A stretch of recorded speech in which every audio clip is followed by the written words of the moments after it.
Hey guys, सो आज इस video में हम जानने वाले हैं कि कौन-कौन से टाइप्स होते हैं प्रेफरेंस शेयर होल्डर्स के और उसको समझने वाले हैं बेसिकली, ठीक है? तो स्टार्ट करते हैं अपने पहले और दूसरे टाइप से, that is cumulative preference shares versus non cumulative preference shares. इसको हम एक एग्जांपल से समझते हैं, ठीक? वी नो वेरी वेल कि कंपनी के पास रिस्क होता है। किस चीज़ का रिस्क होता है? कि कंपनी या तो प्रॉफिट भी अर्न कर सकती है अपने उस फाइनेंशियल ईयर में, या फिर लॉस भी बियर कर सकती है ना? कोई यहाँ पे श्योरिटी तो होता नहीं है कंपनी के पास कि वो प्रॉफिट ही अर्न करेगी। This is a thing that you have to be understand. तो जो क्यूमुलेटिव प्रेफरेंस शेयर होल्डर्स होते हैं, जस्ट सपोज कि कंपनी ने पहले और दूसरे जो फाइनेंशियल ईयर था उसमें लॉस कंपनी का हो गया, उन्होंने प्रॉफिट अर्न नहीं किया। तो यहाँ पे क्या होगा, जैसे हमें पता है कि इक्विटी शेयर होल्डर्स जो होता है ना, उनका क्या होता है कि जो प्रॉफिट होता है ना जिस ईयर में, उनको प्रॉफिट से ही डिविडेंड दे दिया जाता है आफ्टर प्रेफरेंस शेयर होल्डर्स को डिविडेंड देने के बाद।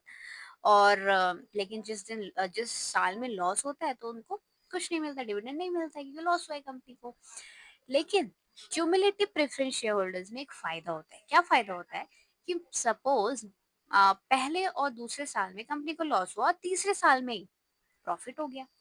तो यहाँ पे जो क्यूमुलेटिव प्रेफरेंस शेयर होल्डर्स होंगे उनको एक्यूमुलेटेड प्रॉफिट दे दिया जाएगा, यानी कि इकट्ठा दे दिया जाएगा। जो किस किस साल का इकट्ठा दिया जाएगा?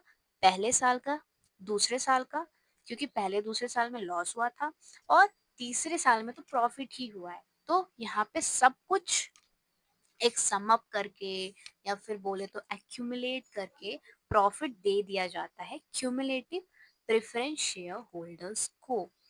वेयर एज हम अगर एक non cumulative preference share holders की बात करें, तो उनको जिस साल लॉस होता है उस साल या तो ऑब्वियसली फिक्स डिविडेंड होता है, तो कहीं और से उनको प्रॉफिट दे दिया जा डिविडेंड दे दिया जाता है, या फिर कम दे दिया जाएगा।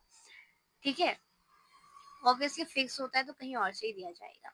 ठीक है, लेकिन और जिस साल में प्रॉफिट होगा उस साल में उनको फिक्स डिविडेंड मिलता ही मिलता है, क्योंकि प्रॉफिट हुआ है। उनको ऐसा नहीं होता कि लॉस हो गया पिछले साल, अगले साल प्रॉफिट हो गया तो एक्यूमुलेट करके दे दिया जाए या सम अप करके दे दिया जाए। ऐसा नहीं होता है। उनको जिस साल प्रॉफिट हुआ उस साल उनको उनको फिक्स डिविडेंड मिल जाता है। क्यूमुलेटिव का फायदा होता है, नॉन क्यूमुलेटिव का थोड़ा सा डिसएडवांटेज होता है। यस।